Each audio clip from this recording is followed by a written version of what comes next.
Assalamualaikum warahmatullahi wabarakatuh. Bagaimana kabarnya rekan Sosiologi 79? Bertemu lagi dengan channel Sosiologi 79, tentunya untuk memaparkan materi-materi sosiologi SMA. Yang pada kesempatan kali ini Sosiologi 79 akan memaparkan materi tentang pengumpulan data dalam penelitian. Materi tentang pengumpulan data dalam penelitian merupakan serangkaian materi dari penelitian sosial, di mana sebelumnya kita sudah membahas materi yang pertama, yaitu tentang rancangan penelitian sosial atau proposal penelitian sosial. Baiklah, kita mulai saja materinya. Silakan kalian persiapkan catatannya. Siapa tahu ada yang penting yang perlu kalian catat. Dan tentunya materi tentang pengumpulan data dalam penelitian ini merupakan materi yang general. Saya sampaikan untuk lebih detailnya tentang instrumen atau alat penelitian yang akan coba kita paparkan. Bisa kalian eksplorasi atau explore sendiri melalui internet ataupun referensi buku bacaan dari perpustakaan ataupun buku-buku materi sosiologi SMA yang sudah kalian dapatkan. Baiklah, kita mulai saja materinya. Bismillahirrahmanirrahim. Pengertian pengumpulan data. Setelah melakukan penyusunan rancangan penelitian, langkah selanjutnya adalah pengumpulan data. Pengumpulan data adalah kegiatan mencari data di lapangan yang akan digunakan untuk menjawab permasalahan penelitian. Pengumpulan data dilakukan dengan dokumentasi atau studi kepustakaan, angket atau daftar pertanyaan, wawancara, dan observasi. Setelah melakukan penyusunan rancangan penelitian, sebelumnya ya proposal penelitian, langkah kita berikutnya dalam penelitian sosial adalah melakukan pengumpulan data ya, atau turun langsung ke lapangan mencari data-data dengan tujuan untuk menjawab permasalahan penelitian kita. Pengumpulan data adalah kegiatan mencari data di lapangan yang akan digunakan untuk menjawab permasalahan penelitian. Tentunya ini kegiatan turun di lapangan ini sangat urgen karena tentunya akan menentukan jawaban dari permasalahan penelitian yang kita laksanakan. Pengumpulan data dilakukan dengan dokumentasi ya, dokumentasi bisa dalam bentuk pemotretan ya, ataupun rekaman suara dan lain sebagainya, atau studi kepustakaan ya, dengan melalui studi referensi di perpustakaan, angket ya, daftar pertanyaan singkat, wawancara dengan responden ya, dan atau informan, dan observasi atau pengamatan. Jadi pengumpulan data ini dapat dilakukan dengan cara dokumentasi, studi kepustakaan, angket, daftar pertanyaan, wawancara, dan observasi. Yang pertama kita bahas satu-satu studi kepustakaan atau studi referensi di perpustakaan. Dalam hal ini tentunya studi kepustakaan itu tidak hanya sebatas lewat buku-buku atau media massa berupa media cetak, bisa jadi juga merupakan atau berasal atau bersumber dari internet ya. Kepustakaan-kepustakaan yang sekarang banyak terdapat di Google ya, di internet atau di website. Studi kepustakaan merupakan suatu kegiatan pengumpulan data dan informasi dari berbagai sumber, seperti buku yang memuat beragam kajian teori yang sangat dibutuhkan peneliti, majalah, naskah, kisah sejarah, dan dokumen. Termasuk di dalamnya adalah rekaman berita dari radio, televisi, dan media elektronik lainnya. Itu ya, studi kepustakaan. Studi kepustakaan merupakan suatu kegiatan pengumpulan data dan informasi dari berbagai sumber seperti buku yang memuat beragam kajian teori yang sangat dibutuhkan peneliti, majalah, naskah, kisah sejarah, dan dokumen. Termasuk di dalamnya adalah rekaman berita dari radio, televisi, dan media elektronik lainnya, termasuk internet tentunya ya.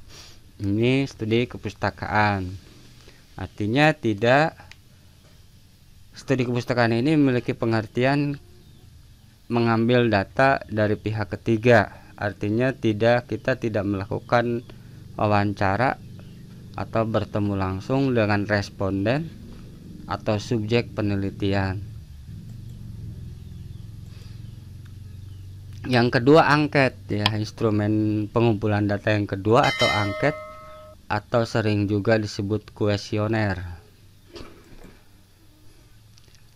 Angket atau kuesioner adalah sebuah cara atau teknik yang digunakan seorang peneliti untuk mengumpulkan data dengan menyebarkan sejumlah lembar kertas yang berisi pertanyaan-pertanyaan yang harus dijawab oleh responden. Jadi angket itu adalah sebuah cara atau teknik yang digunakan seorang peneliti untuk mengumpulkan data dengan menyebarkan sejumlah lembar kertas ya, yang berisi pertanyaan-pertanyaan yang harus dijawab oleh responden. Ada beberapa jenis angket tentunya, dan tentunya kalian juga pernah atau bahkan sering mendapatkan angket untuk kalian isi ya. Pertanyaan dalam angket atau kuesioner dapat dibedakan menjadi 4, yaitu pertanyaan tertutup, terbuka, semi terbuka, dan pertanyaan kombinasi terbuka dan tertutup. Jadi pertanyaan-pertanyaan dalam angket yang kita sebarkan atau yang kita berikan pada responden atau subjek penelitian bisa berupa pertanyaan yang tertutup, artinya responden atau subjek penelitian tidak diberi kesempatan untuk menjawab selain daripada jawaban-jawaban yang sudah ditentukan oleh peneliti, yaitu artinya pertanyaan dengan model tertutup. Pertanyaan dalam angket dengan model tertutup. Biasanya responden atau subjek penelitian hanya diberikan sejumlah opsi yang sudah ditentukan. Ya, tidak ragu-ragu. Ya, seperti itu tertutup. Kebalikan dari angket tertutup atau pertanyaan dalam angket yang bersifat tertutup adalah angket yang bersifat terbuka. Artinya responden atau subjek penelitian diberi kesempatan untuk mengemukakan pendapat atau menjawab pertanyaan yang memang tidak dibakukan atau ditentukan jawabannya oleh peneliti gitu ya. Kemudian ada juga angket semi terbuka. Semi terbuka itu tertutup tidak, terbuka tidak. Menyediakan artinya angket jenis ini selain memberikan pertanyaan yang sifatnya tertutup, juga diberikan opsi pertanyaan-pertanyaan yang sifatnya semi terbuka gitu ya. Misalnya ya, tidak, ragu-ragu, yang berikutnya lainnya. Misalnya lainnya itu tentunya merupakan pertanyaan yang memang jawabannya semi terbuka. Dan pertanyaan kombinasi terbuka dan tutup, artinya pertanyaan-pertanyaan tersebut menggunakan bentuk pertanyaan yang tertutup, kemudian juga menggunakan bentuk pertanyaan yang terbuka. Artinya jawaban yang diberikan oleh responden bisa ditentukan satu sisi ya, bisa ditentukan oleh peneliti sendiri, dan di sisi yang lain juga peneliti memberikan kemungkinan untuk jawaban responden yang sifatnya terbuka atau menurut pendapat yang tidak ditentukan oleh peneliti. Itu jawabannya. Ini empat dari jenis pertanyaan dalam angket atau kuesioner. Nah, ini angket tertutup, angket terbuka, angket semi terbuka, angket kombinasi tertutup dan terbuka. Angket tertutup biasanya sangat rigid, ya, hanya menyediakan sejumlah opsi, tidak banyak opsinya juga biasanya, dan responden atau subjek penelitian sama sekali tidak diberi kesempatan untuk menjawab pertanyaan di luar dari jawaban yang diberikan oleh peneliti. Angket terbuka,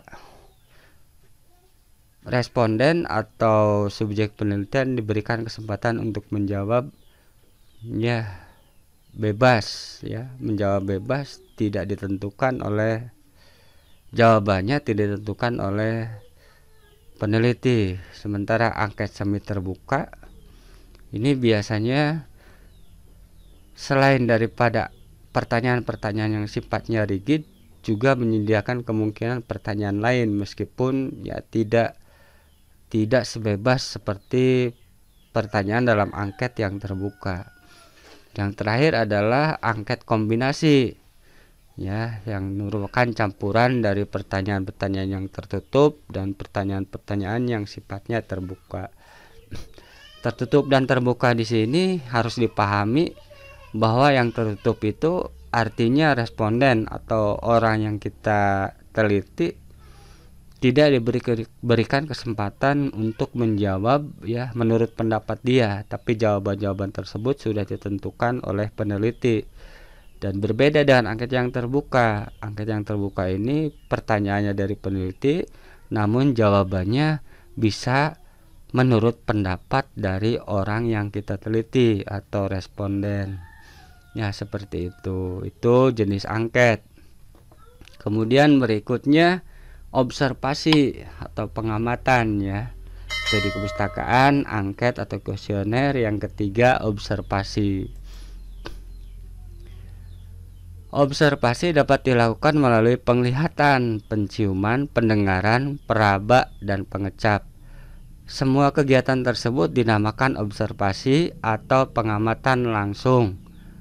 Dalam penelitian, observasi dapat dilakukan dengan cara tes, kuesioner, rekaman gambar, rekaman suara. Terdapat dua jenis observasi, itu ya. Jadi observasi atau pengamatan itu tidak hanya bisa kita lakukan melalui penglihatan atau mata kita, ya, bisa melalui penciuman, ya, bau, pendengaran, peraba, dan pengecap. Semua kegiatan tersebut dinamakan observasi atau pengamatan langsung, ya. Kita mengamati langsung subjek penelitian atau responden. Dalam penelitian, observasi dapat dilakukan dengan cara tes, ya. Kuesioner, pertanyaan termasuk observasi, ya. Rekaman gambar, rekaman suara, ini termasuk jenis-jenis observasi juga. Terdapat dua jenis observasi dalam penelitian sosial. Di antaranya observasi partisipasi atau observasi partisipan. Pengamatan terlibat, artinya observasi yang dilakukan pengamat dengan cara melibatkan diri ke dalam lingkungan objek pengamatan. Artinya si peneliti ikut serta dalam kegiatan yang dilakukan oleh objek penelitian atau responden. Misalnya peneliti ingin meneliti atau mengamati tradisi Serentahun di Kecamatan Cibeber, gitu ya, di Desa Cisungsang. Peneliti tersebut ikut langsung dalam prosesi, ya, prosesi upacara Serentahun tersebut. Itu namanya observasi partisipan, terlibat langsung, ya. Terlibat langsung itu maksudnya mengikuti, ya, jadi peserta acara tradisi Serentahun tersebut, atau ingin meneliti tentang kegiatan upacara bendera setiap hari Senin, maka peneliti tersebut ikut, ya, misalnya jadi petugas upacara ataupun menjadi peserta upacaranya. Itu namanya observasi partisipasi atau partisipan. Si peneliti ikut serta dalam kegiatan responden atau objek pengamatan.